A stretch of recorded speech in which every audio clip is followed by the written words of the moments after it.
जब राम जी का वनवास हुआ, राम जी वन में निकले, पीछे पीछे जानकी जी, उनके पीछे लक्ष्मण जी, यात्रा चल रही है। जानकी जी को प्यास लगाई, अधरोष्ट सूखने लगे, मुख सूख गया। तो राम जी ने जानकी जी की ओर मुड़कर देखा तो वो उनको देखकर जान गए कि किशोरी जी को प्यास लगी है। लक्ष्मण को इशारा किया, ये तूमा ले जाओ, कमंडल ले जाओ और इसमें जल भर लाओ। लक्ष्मण जी जल भरने के लिए किसी पोखर में, किसी झरने में चले गए। तब तक राम जी ने कहा जानकी जी से कि हम लोग धीरे धीरे धीरे धीरे आगे बढ़ते हैं। तो आगे बढ़ने लगे। बहुत ध्यान से सुनना। अब राम जी आगे बढ़ रहे हैं, जानकी जी लौट लौट के बार बार पीछे देख रही हैं।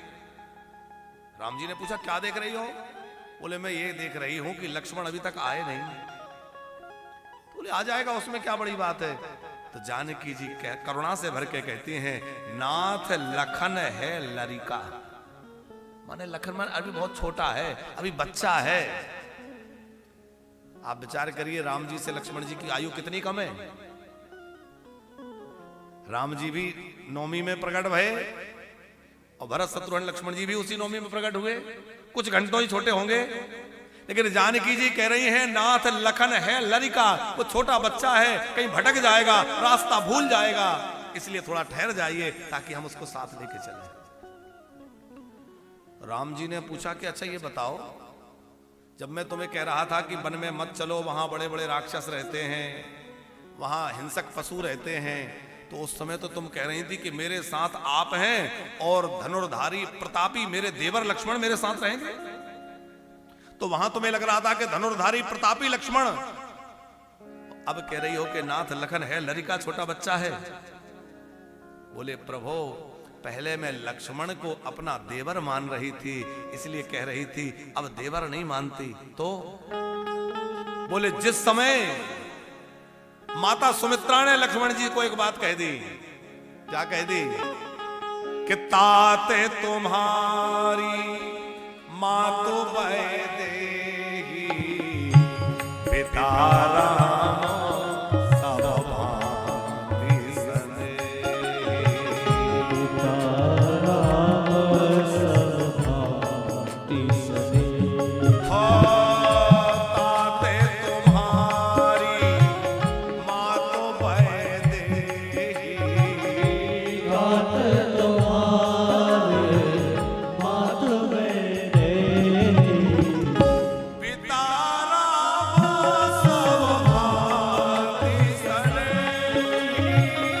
पिता राम सब भांति सने।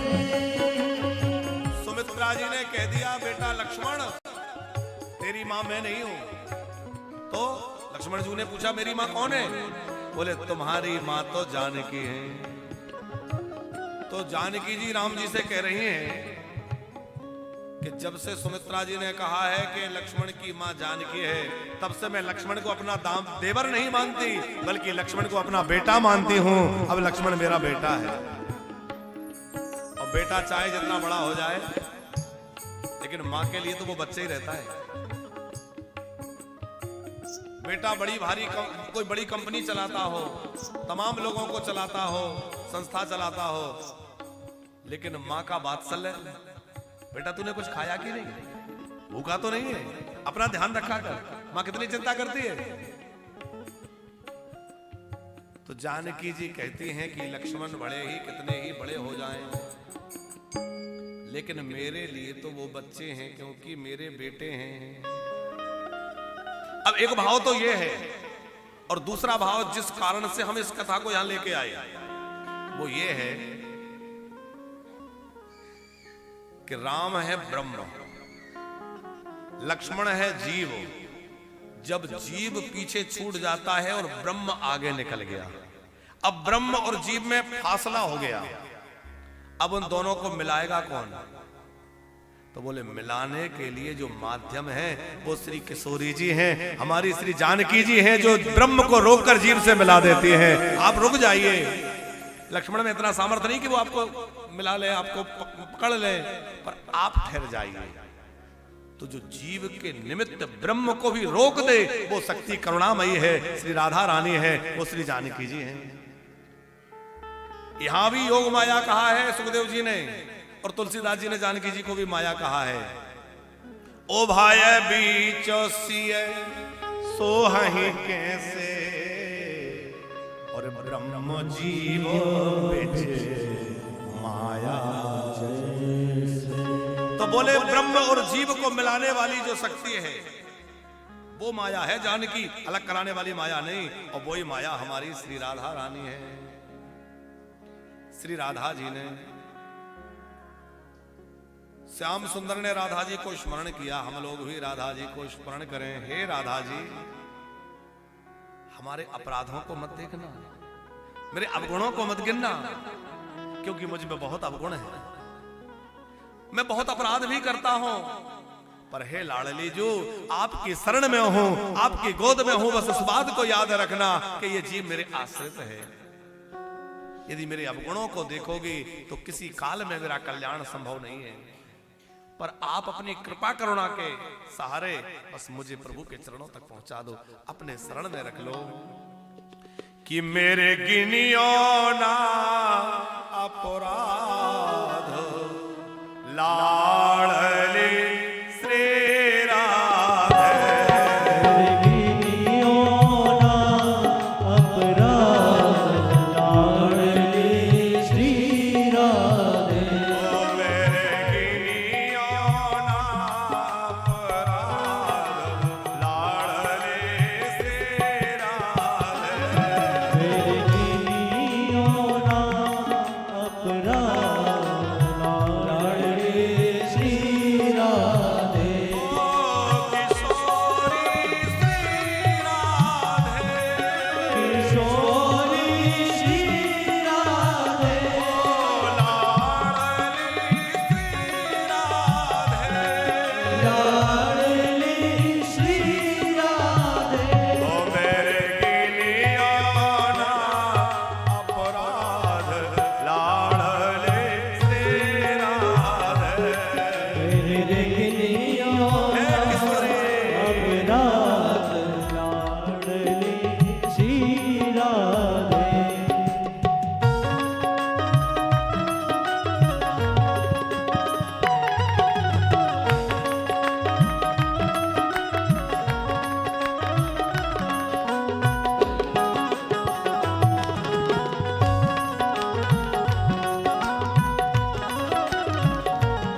लिख लीजो मेरो नाम लाडले श्री राधे।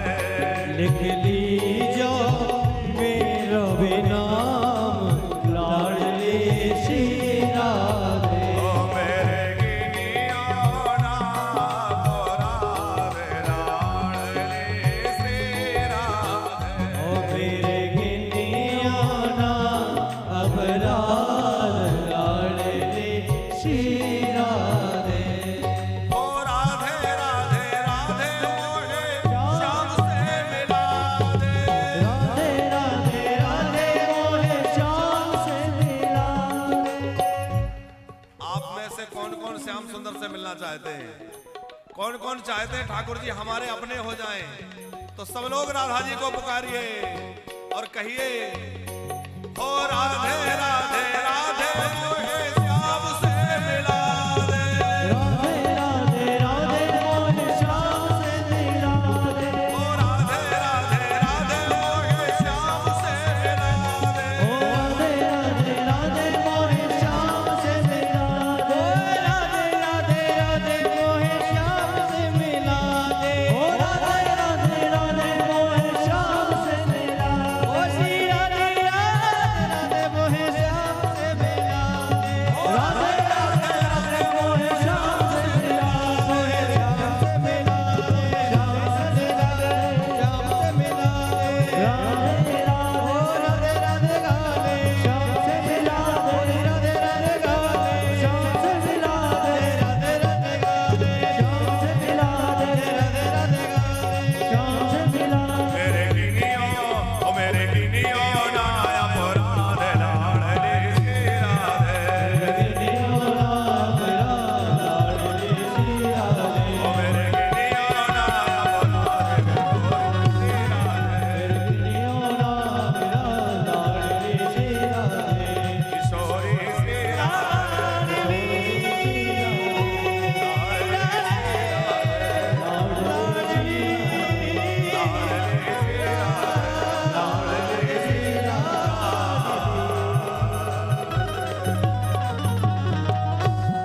बोलो वृंदावन बिहारी लाल की जय। बरसाने वाली की जय।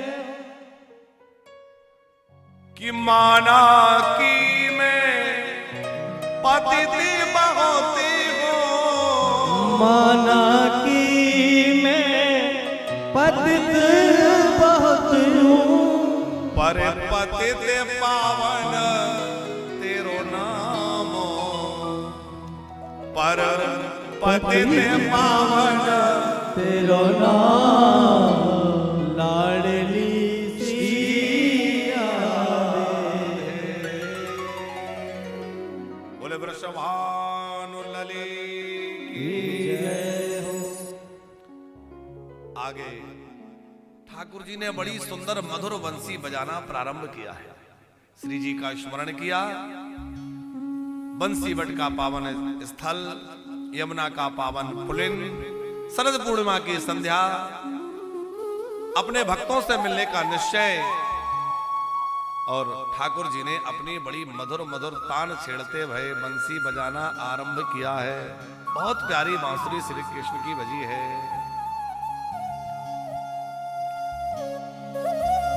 हमेशा जो बांसुरी बजती है वो तो सबको सुनाई देती है, पर शरद पूर्णिमा की जो बांसुरी बजी वो सबको सुनाई नहीं दी। वो केवल उन भक्तों को ही सुनाई दी जिनको ठाकुर जी अपनी लीला में बुलाना चाहते हैं।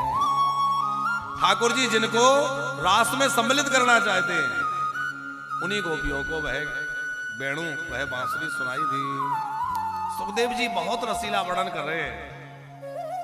निशम्य गीतम तदनंग वर्धनम दुर्जस्त्रियः कृष्ण गृहीत मानसा आजग्मुरन्योन्यमलक्षितोद्यमा सयत्र कांतो जवलोल कुंडला। सुखदेव जी कह रहे हैं जब ठाकुर जी की बांसुरी बजी तो गोपियों का चित्त उस बांसुरी ने अपनी ओर खींच लिया। वो गोपियां अपने गृह कार्यों में लगी थी, कोई अपने पति को भोजन परोस रही है, कोई अपने बालक को दूध पिला रही है, कोई गौ दोहन कर रही है। शाम का ही समय था, गैया लगा रही है, उसका दूध काढ़ रही है। कोई कोई गोपी अपना श्रृंगार भी कर रही है। लेकिन जैसे ही बांसुरी सुनी, जो जिस अवस्था में थी वैसी की वैसी दौड़ पड़ी। जैसी थी वैसी दौड़ पड़ी।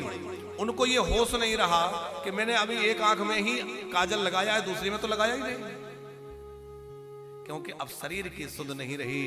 अब तो गोविंद के स्मरण में खो गई और कृष्ण मिलन के लिए दौड़ पड़ी। पति को भोजन जो परोस रही थी, उसने ये नहीं देखा कि पति का देख लिया, वृंदावन की शोभा देख ली, वन की शोभा देख ली, मुझसे मिल भी लिया, अब तुम अपने अपने घर लौट जाओ। और लौटने की बात सुनकर तो गोपियां अत्यंत व्याकुल हो गई। लौट क्यों जाए? अरे बड़ी मुश्किल से तो कोई आप तक पहुंच पाता है, बड़ी कठिनाई के बाद कोई यहां तक आ सकता है, क्योंकि देह गेह का त्याग दुस्तज्य है, सरल नहीं है। हम लोग मोह में ही तो बंधे हैं। सब सोचते हैं हम भी वृंदावन चले जाएं, हम भी अयोध्या बनारस चले जाएं, सोचते हैं कि नहीं? हम भी वहां रहेंगे। बहुत लोग सोचते हैं हम भी वानप्रस्थ में रहेंगे, कोई कहीं आश्रम में रहेंगे। सोचते तो हैं, लेकिन किसी जगह बंधे हैं। कहां? बोले मोह ने हमें बांध रखा है। मोह में, परिवार के उस पास में, माया के जाल में फंसे हुए हैं, बंधे हुए हैं। और उसको लांघ के कोई निकल जाए तो कोई बिरला होता है जो ठाकुर की कृपा का अधिकारी होता है, वही इन बंधनों को छोड़ के निकल पाता है। सब हर कोई के बस का नहीं है। गोपियां कहती हैं कि हम सब कुछ छोड़ के आई हैं, किसके लिए? आपके लिए। और आज आप कह रहे हो लौट जाओ। ये एक जन्म की प्रतीक्षा नहीं है, अनंत जन्मों से हम आपके मिलन के लिए व्याकुल थे। इस बार आप मिले हैं तो आप लौटने के लिए क्यों कह रहे हैं? फिर श्री कृष्ण और गोपियों का बड़ा अद्भुत संवाद है। अब उतना समय नहीं कि हर बात को विस्तार दिया जा सके। श्री कृष्ण ने अनेक धर्मों का उपदेश गोपियों को दिया, फिर पातिव्रत्य धर्म का उपदेश दिया। तुम सब स्त्रियों, देवियों, स्त्रियों का सबसे बड़ा धर्म है पति की सेवा करना, और पतिव्रता नारी के लिए अपने पति से बढ़कर कोई देवता नहीं है। तुम्हारे लिए पति ही परमेश्वर है। गोपी बोली आपने क्या कहा? बोले पति परमेश्वर है। बोले हाँ। तो बोले पति को परमेश्वर माने ये ठीक है, लेकिन कब तक माने? बोले जब तक परमेश्वर ना मिल जाए। अब परमेश्वर ही मिल गया तो पति को क्या माने? वो तो अब तो परमेश्वर मिल गया। अरे कोई चित्र की पूजा कर रहा है, कोई मिट्टी की मूर्ति की पूजा कर रहा है, कब तक करे? जब तक साक्षात ना मिल जाए। एक व्यक्ति बाहर प्रदेश कहीं जा रहा था, तो उसकी पत्नी ने कहा मैं आपके दर्शन के बिना कैसे रहूंगी। अपनी मिट्टी की मूर्ति बना के उसने रखवा दी। वो व्यक्ति चला गया। वो बड़ी श्रद्धा से मिट्टी की मूर्ति में पति का पूजन करती, और जब असली पति लौट के आया तो दरवाजे पे खड़ा, दरवाजा खटखटा रहा है, और वो मिट्टी की मूर्ति की पूजा कर रही है। तो उस समय उस स्त्री का धर्म क्या है? मिट्टी की मूर्ति की पूजा करे कि जो असली पति दरवाजे में खड़ा है उसकी सेवा करे, उसको अगवानी करे? श्री कृष्ण बोले देखो मिट्टी की मूर्ति तो तब तक थी जब तक असली पति नहीं था। अब असली लौट आया तो दरवाजा खोल के उसका स्वागत करे। गोपियां बोली यही तो हमने किया है, यही तो हम कहना चाहती हैं कि जगत के जो हमारे पति हैं, दैहिक पति हैं, वो तो मिट्टी की मूर्ति की भांति है। उनमें परमेश्वर को देखा ठीक है, पर आप जब सच्चे पति मिल गए हैं तो फिर आप मिट्टी की मूर्ति हमें क्यों भेज रहे हैं? अब तो आप हमें स्वीकार कर लीजिए। फिर श्री कृष्ण ने उन सबको स्वीकार किया है। दिव्य रास प्रारंभ हुआ है, और नाचते नाचते गोपियों के साथ ठाकुर जी बहुत प्रेम पूर्वक उनको आलिंगन प्रदान करते हैं, उनको बहुत सम्मानित करते हैं, खूब प्रेम बरसा रहे हैं। यमुना पुलिन पर दिव्य रास प्रकट हुआ। अनंत गोपियां हैं, उनके मध्य कृष्ण नाच रहे हैं। हर गोपी को ऐसा अनुभव हो रहा है श्री कृष्ण मेरे पास है। हर गोपी को लगता है कन्हैया मेरे साथ में है। गोपियों के साथ गलबैया डाल के नाच रहे हैं। किसी गोपी की पायल छूट कर गिर जाती है, ठाकुर जी अपने हाथों से उठा के उसके पैरों में बांधने लगते हैं। किसी गोपी की नाचते नाचते चुनरी खसक गई, ठाकुर जी अपने हाथों ठीक कर रहे हैं। किसी गोपी की बेणी चोटी ढीली पड़ गई, उसके गूथ रहे, पसीना पसीना कोई हो रही है तो ऐसे अपना पीतांबर लेके उसकी हवा कर रहे हैं। गोपियों के मन में थोड़ा मान आ गया, हमारा सौभाग्य कितना ऊंचा है, जो जगतपति है, जगत का पिता है, परमात्मा है, वह देखो हमारे साथ कैसे हास विलास कर रहा है, कैसे हमारे साथ में अनुरक्त होकर नाच रहा है। और जैसे ही सौभाग्य अनुसंधान हुआ, उसी समय ठाकुर जी उन गोपियों के मध्य से अंतर ध्यान हो गए, अंतरहित। अब जैसे अंतर ध्यान हुए तो गोपियां व्याकुल हो गई, कहां गए कहां गए, ढूंढने लगी, रोने लग गई। अरे भाई गए कहां? अच्छा ठाकुर जी क्यों चले गए? बोले वो इसलिए चले गए कि जैसे अभी कहीं हम लोग बैठे हैं, लाइट जल रही है, किसी का ध्यान लाइट की तरफ है, किसी का ध्यान नहीं है, सब लोग अपना अपने बैठे हैं, कथा सुन रहे हैं, हम कह रहे हैं, संगीतकार संगीत बजा रहे हैं, और थोड़ी देर के लिए लाइट चली जाए तो सबका ध्यान जाएगा कि नहीं? अरे भाई लाइट कैसे गई, क्या हुआ, जल्दी देखो, दौड़ कर देखो क्या हुआ। जब तक लाइट है उसका महत्व नहीं समझ में आ रहा, और जैसे ही वो जाएगी, लाइट बंद हुई, और लाइट बंद होते ही सबका ध्यान गया। वैसे ही श्री कृष्ण जब तक वहां हैं तो उनको अपना सौभाग्य दिख रहा है, लेकिन जैसे कृष्ण अंतर ध्यान हुए तो सबका ध्यान कृष्ण की ओर गया, कृष्ण की ओर ध्यान सबका बढ़े, इसलिए कृष्ण अंतर ध्यान हुए। अथवा हमें भगवत प्राप्ति में दो चीजें बाधा है, एक पाप और दूसरा पुण्य। आप कहेंगे पाप बाधक है, ये तो बात समझ में आती है, पुण्य भी बाधक है। हाँ, क्योंकि जैसे पाप के परिणाम में नरक भोगने पड़ते हैं, वैसे ही पुण्य के परिणाम में स्वर्ग आदि भोगना पड़ता है। भगवान कब मिलते हैं? जब पाप और पुण्य दोनों सम अवस्था में आ जाए, न पाप न पुण्य, दोनों से जीव रहित हो जाए, न पापम न पुण्यम न सुखम न दुखम। तो गोपियां जब दौड़कर आईं और जैसे ही कृष्ण का दर्शन किया, मंद मंद मुस्कुराते हुए, मुरली बजाते हुए, अपने पीतांबरी लहलाते हुए श्याम सुंदर को देखा, इतनी आनंद विभोर हुई, इतनी आनंद विभोर हुई कि उनके सारे पुण्य उस आनंद से क्षीण हो गए। अब अशुभ क्षीण कैसे हो?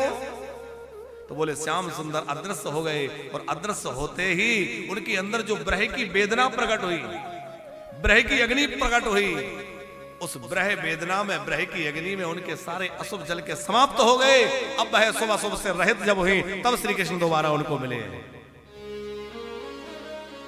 श्याम सुंदर जब अदृश्य हो गए तो गोपियां वन वन में उनको ढूंढने लगी, लताओं में, गुफाओं में, कंदिराओं में।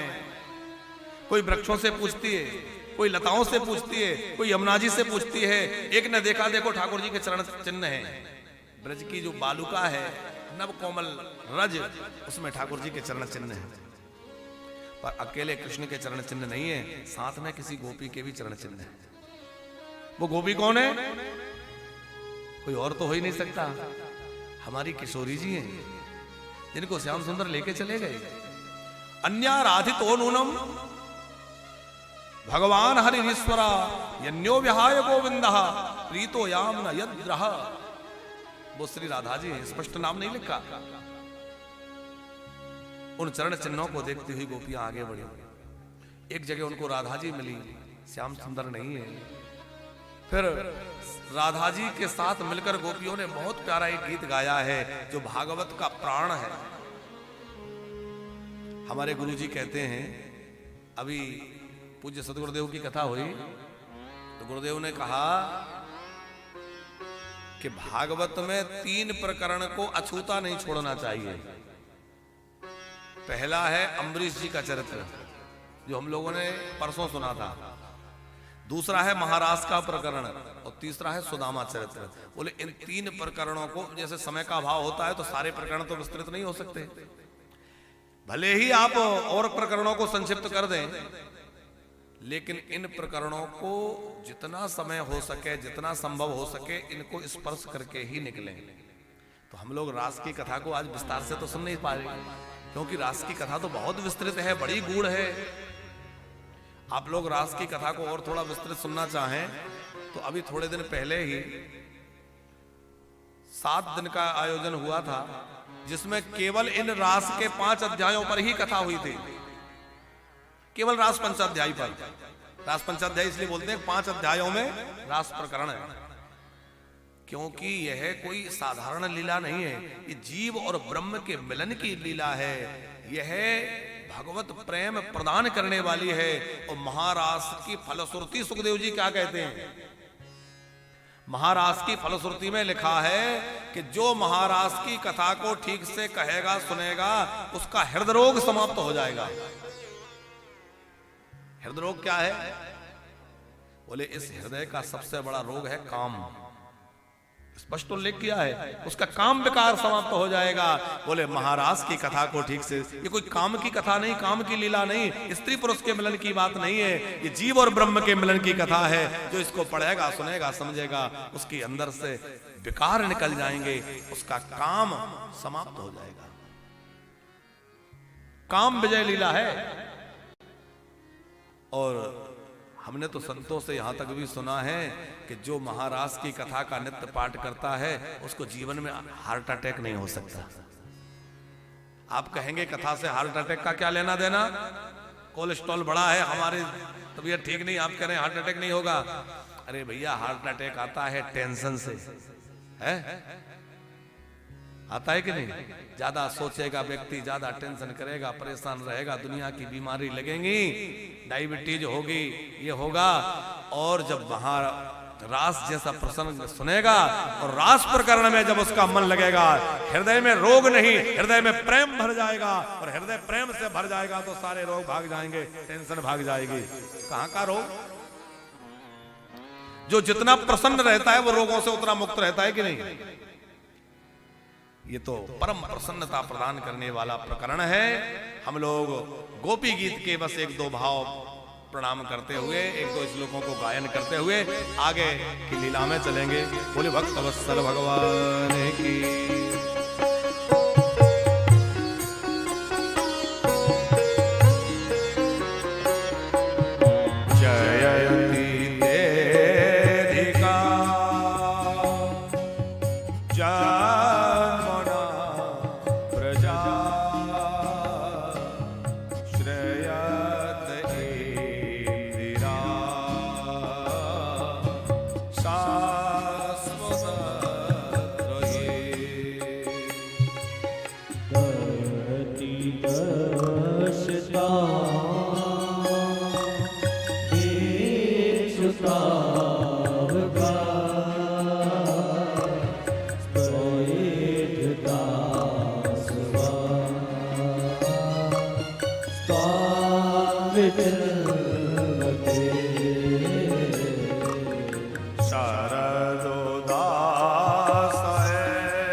विघ्न साथ तो विश्व गोप्तये सकलदेवा सात्वता तुझे विरचिता भया वृष्णिधूर्यते चरणमीशा सांसतेर्वया कर सरोरुहा कांत कामना शिरस दे श्री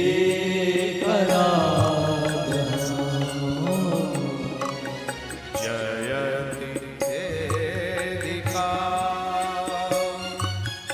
जन्मना प्रजा श्रेयते धीरा शाश्वतये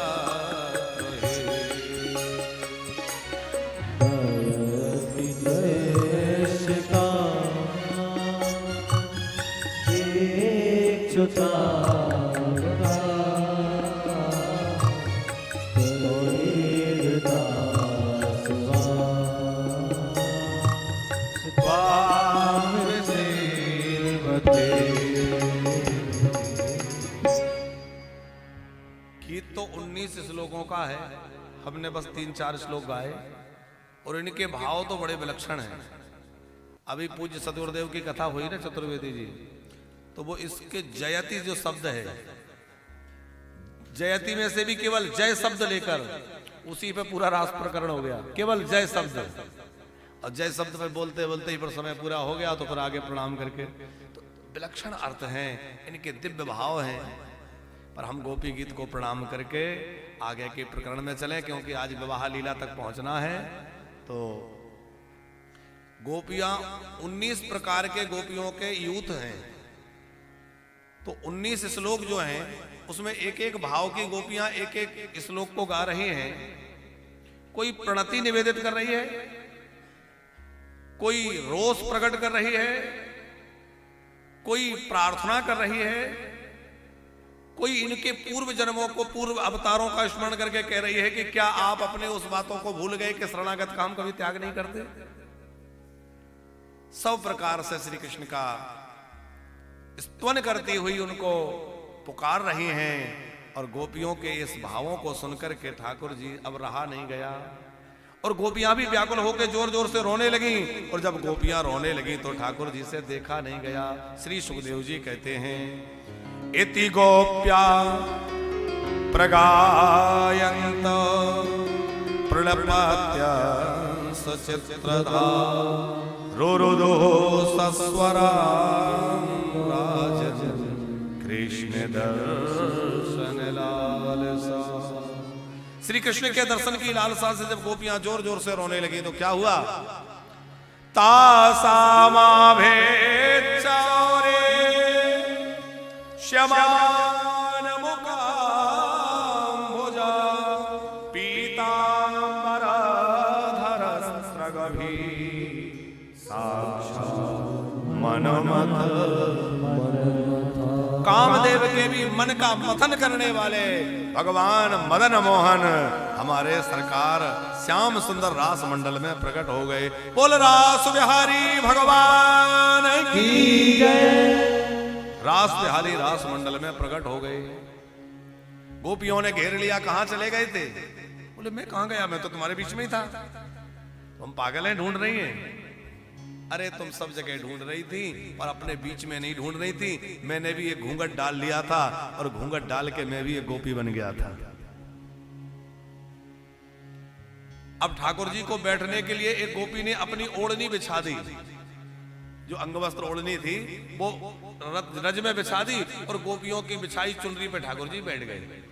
तो तो सुखदेव जी बड़ी अच्छी बात यहां कह रहे हैं राजन। मयि बम विभोर हति भवान गद तुम नृशंसम संत्यज सर्व विषयास्तव पादमूलम वक्ता भजस्व दुर्वर गृहमात्मजास्मान देवो यथादि पुरुषो भजते मुमुक्षुन्। जो परम ब्रह्म योगियों के निष्काम हृदय में जाकर नहीं बैठते, बड़े बड़े योगेंद्र मुनेंद्र जिनका ध्यान करते करते थक जाते हैं पर उनके हृदय कमल पर नहीं बैठते, वह गोपियों की ओढ़नी पे जाके बैठ गए। आप कहेंगे ओढ़नी में क्या खराबी है? अच्छा आप बताइए, जब कोई रोता है तो उसकी आंख से पानी बहता है, नाक से पानी बहता है कि नहीं? अरे वो रोई होंगी तो आंख नाक से पानी बहा होगा, तो किससे पहुंचा होगा? है ओढ़नी से पहुंचा होगा। और वही ओढ़नी गोपियों ने रज में बिछा दी और ठाकुर जी बड़े प्रेम पूर्वक उसी पे विराज गए। यह प्रेम है जो ठाकुर जी ये नहीं देखते कि कैसा है, ठाकुर जी प्रेम के अधीन हो जाते हैं। फिर तो गोपियां बड़े प्रेम पूर्वक ठाकुर जी का स्तवन करने लगी। फिर ठाकुर जी ने बहुत प्यारी बंसी बजाना आरंभ किया है और फिर तो योग माया ने असंख्य वाद्य प्रकट कर दिए, भेरी मृदंग वेणु सहनाई। अच्छा आप लोग कल्पना करिए पंकज जी, जब रास हुआ तो गोपियां घर से निहत्ती आई, कुछ लेके तो नहीं आई कि कोई बीणा लेके आई हो, कि कोई मृदंग लेके आई हो, कि कोई साज लेके आई हो, ऐसा तो नहीं हुआ। सब उठ के ऐसे ही दौड़ ली, खाली हाथ आई हैं, कोई साज नहीं लाई हैं। तो महारास हुआ तो वहां वेणु बज रही है, मृदंग बज रहे हैं, सितार बज रहे हैं, सहनाई बज रही है, सारे वाद्य कहां से प्रकट हो गए? बोले श्री कृष्ण की जो योग माया है ना, उन योग माया ने सब कुछ प्रकट कर दिया। असंख्य वाद्य प्रकट हो गए, अद्भुत वह सौंदर्य प्रकट हो गया और देवों से भी रहा नहीं गया और महादेव से भी नहीं रहा गया। कल हम सुन रहे थे ना, भोले बाबा गोपी बन के आ गए, भगवान शंकर भी गोपी बन के पधार गए और दिव्य महारास प्रकट हुआ है। हम लोग भी महारास का थोड़ा सा दर्शन करेंगे और उसके बाद कंसवध की लीला में चलेंगे। सब गोपियां नाच रही हैं, गोकुल में आनंद हो रहा है और गोकुल में सब लोग देख देख के निहाल हो रहे हैं। बोल वृंदावन बिहारी लाल जय हो।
जहां परमात्मा भी नाचे हैं। अच्छा और दुनिया में कहीं नाचे कि नहीं? हमें लगता और कहीं नहीं नाचे, और किसी अवतार में नहीं नाचे, पर कृष्ण अवतार में तो बचपन से लेके खूब नाचे है। भोले बाबा भी गोपी बन के नाचे, नारद जी भी गोपी बन के नाचे। अरे भैया 7 दिन के लिए वृंदावन बना है, जरा गोपी बन करके और ठाकुर जी के भाव में, गोपी भाव में नाचते हुए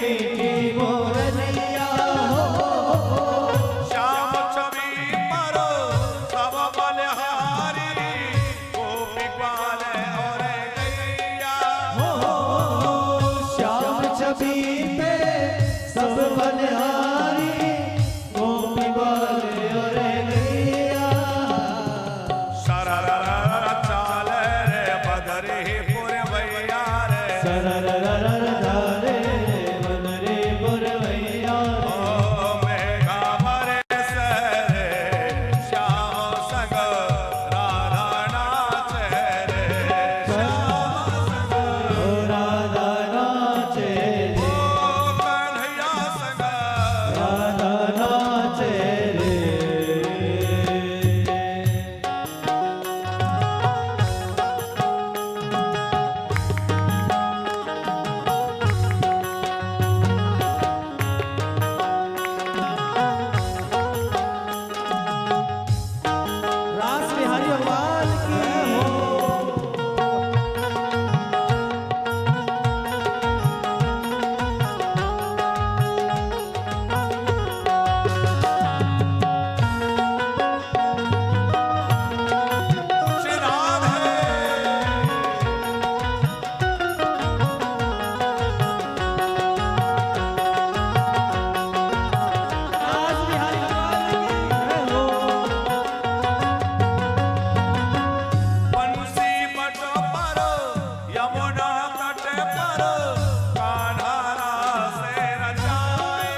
उस शरद पूर्णिमा की रात्रि में हुआ है। और ऐसा नहीं कि उस समय हुआ था, आज भी नित्य प्रति महारास है। चतुर्वेदी जी ब्रज के अनेक महापुरुषों के अनुभव हैं कि आज भी नित्य प्रति वृंदावन में महारास होता है, पर वो दिखता अधिकारी लोगों को ही है, सबको तो नहीं दिखेगा। लेकिन आज भी प्रत्यक्ष ठाकुर जी की लीला है। 3 लीलाएं आज भी नित्य वृंदावन में हो रही हैं। एक ठाकुर जी की माखन चोरी, दूसरा ठाकुर जी की गौचारण लीला, और तीसरा ठाकुर जी की रास की लीला। निधि वन में आज भी ऐसी मान्यता है ना कि रात्रि में कोई जाए तो वहां रात में रुक नहीं सकता। निधि वन में जितनी लताएं हैं वो रात्रि में गोपियां बन जाती हैं, ठाकुर जी प्रकट हो जाते हैं।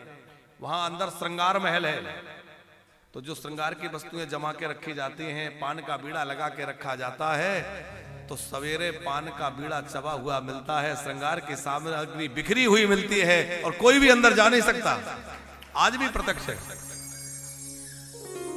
इसी कलिकाल में कितने लोगों को, कितने महापुरुषों को ठाकुर जी की गोचारण लीला का दर्शन हुआ है। गैया चराते भय ग्वारिया चले आ रहे हैं, तो कितने ही लोगों ने उन लीलाओं का अनुभव वर्तमान काल में किया है। वो लीला हुई थी ऐसा नहीं है, बल्कि आज भी हो रही है, निरंतर हो रही है। पर ठाकुर जी की वह प्रकट लीला शरद पूर्णिमा में संपन्न हुई। वह दिव्य रात्रि हो गई। सब गोपियां श्री कृष्ण के अनुमोदन से लौट के अपने अपने घर पधारी हैं। और उसके बाद कंस के भेजे हुए असुर बार बार मथुरा से आते हैं, आक्रमण करते हैं वृंदावन पर। अरिष्टासुर को भगवान ने उद्धार किया, केसी नाम के दैत्य का उद्धार किया। फिर विचार किया कि एक एक करके कब तक मारेंगे, एक साथ ही कुछ प्रबंध हो जाए। अब समय आ गया है कंस के उद्धार का। तो जब ठाकुर जी को अपनी लीला में कोई परिवर्तन करना हो तो नारद जी को भेज देते हैं, क्योंकि नारद जी हैं भगवान के मन। नारद जी ने कंस को कहा कि अच्छा तुम्हें अपना शत्रु मिला, कुछ पता लगा? कंस बोला इतने लोग भेजे, आज तक कोई लौटा ही नहीं जो खबर आके सुनाए। कोई आए तो बताए कि क्या है, कैसा है। अरे अभी तक नहीं मिला, बोले ना। नारद जी बोले फिर तो तुम बिल्कुल निश्चित ही मूर्ख हो। कंस ने कहा क्या मतलब? अरे बोले वो नंद जी का जो काला काला लाला है वही तो तुम्हारा काल है।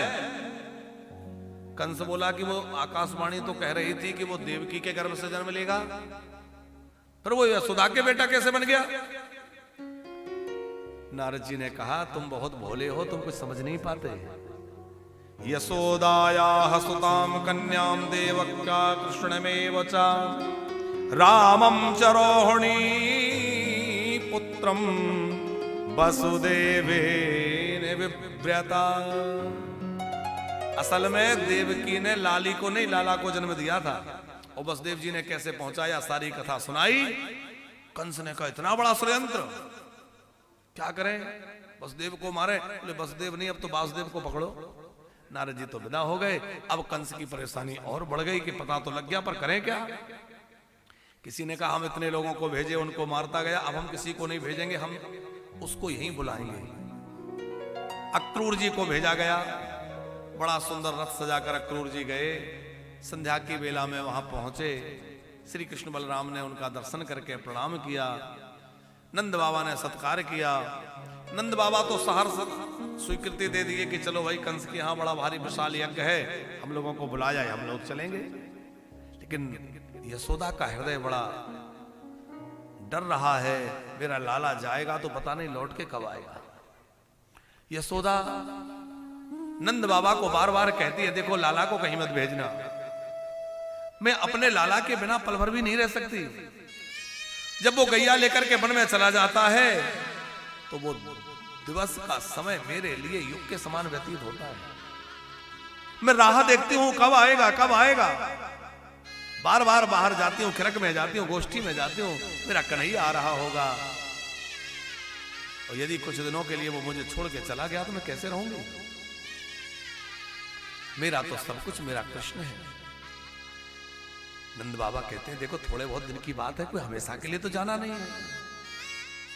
फिर कन्हैया ने अपनी मैया को समझाया, मैया मुझे जाने दे, यशोदा कहती है लालन क्या तू लौट के आएगा? बोले हाँ मैं लौट कर आऊंगा। पर यशोदा ये पूछना भूल गई कब आएगा। जैसे वृंदावन में बात चली, गोपियों को पता चला, सब व्याकुल हो गई, सब ब्रह से व्यथित हैं। ठाकुर जी चले जाएंगे, हम कैसे रहेंगे? असंख्य गोपियां आनंद द्वार पर आकर के आपस में चर्चा करती हैं, जब प्रेम निभाना ही नहीं था तो हमसे प्रेम किया ही क्यों?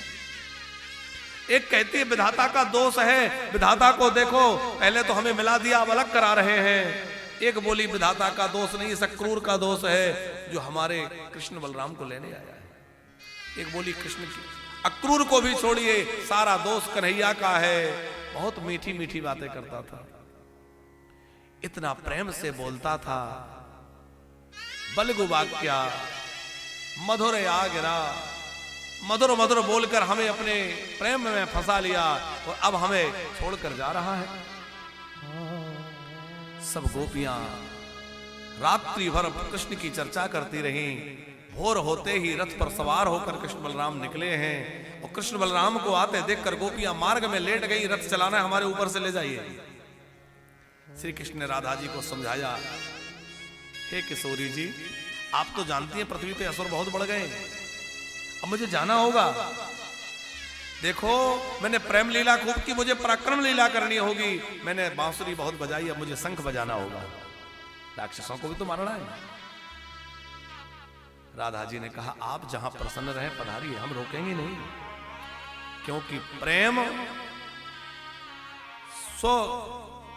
सुख नहीं चाहता, प्रेम जो है प्रेमास्पद का सुख चाहता है। जहां स्वसुख की बात है वह आसक्ति है और जहां पर सुख की बात है वह प्रेम है। श्री उड़िया बाबा कहते थे प्रेम और काम में बहुत थोड़ा अंतर है, देखने में एक जैसे लगते हैं, लेकिन प्रेम में निज सुख की कोई भावना नहीं होती, वहां केवल प्रेमास्पद को प्रसन्न करने की भावना होती है।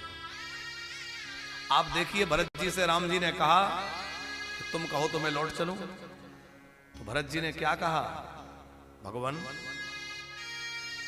मेरे कहने से आप लौट जाएंगे, और यदि आप दुखी हो गए, आपका खिलता हुआ मुख कमल कुमला गया, तो मेरी भक्ति बेकार हो जाएगी।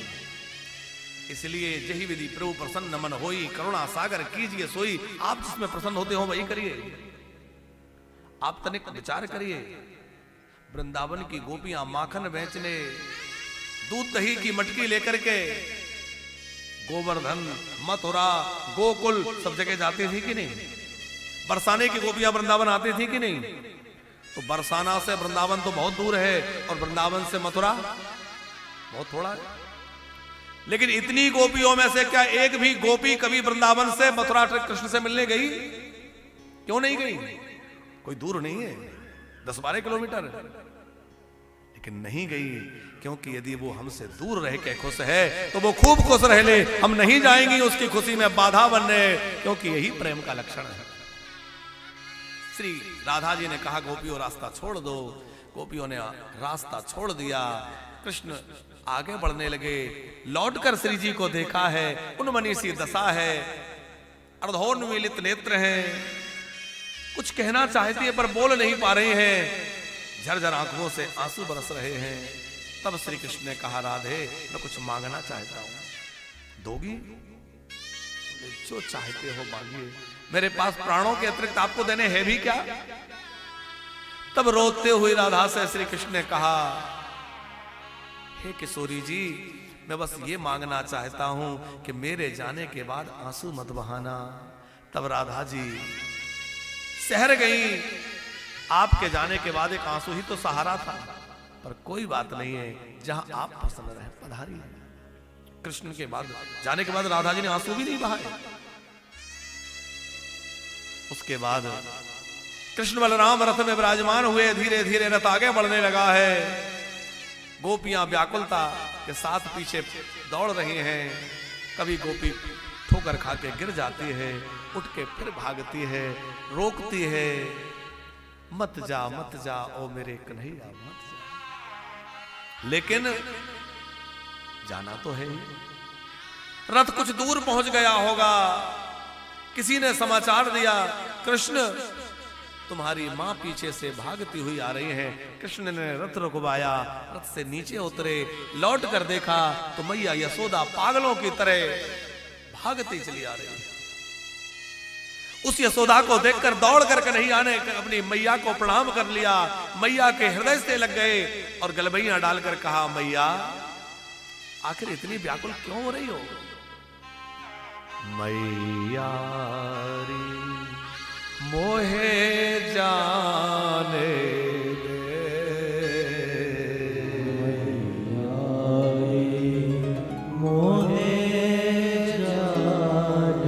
मैया मुझे जाने दो। यशोदा बोली, मैं कब रोक रही हूं लालन?